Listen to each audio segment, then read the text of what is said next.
Hi, உங்க நந்தினி பேசுகிறேன். இப்போ பாருங்கள், இன்றைக்கி மாங்காய் ஊறுகாய் எப்படி செய்யலான்னு பார்க்கலாம். நல்லா இந்த அளவுக்கு பெரிய மாங்காவை நல்லா கழுவி நீட்டாக தண்ணி இல்லாமல் தொடச்சி எடுத்துருக்கேன். நல்லா பொடிசாக நறுக்கி கட் பண்ணி ரெடியாக வச்சுருக்கேன். எப்படி செஞ்சிடலாம் பார்த்துடலாம் ஃப்ரெண்ட்ஸ். பாருங்கள், ஒரு பாத்திரம் வச்சுருக்கேன். நல்லா 200 ml நல்லெண்ணெய் ஊற்றி வச்சுருக்கேன். எண்ணெய் நிறைய ஊற்றும் போது தான் ஊறுகாய் வந்து கெட்டு போகாமல் இருக்கும். எப்படி செஞ்சிடலாம் பார்த்துடலாம் ஃப்ரெண்ட்ஸ். கொஞ்சமாக கடுகு,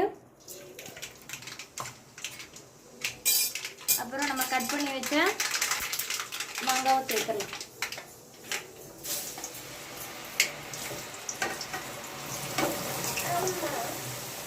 பாருங்க, கடுகு வெந்தயத்தை மட்டும் நல்லா வறுத்து பொடியா திரிச்சு வச்சிருக்கேன். அதை நம்ம இதில் சேர்த்துடலாம்.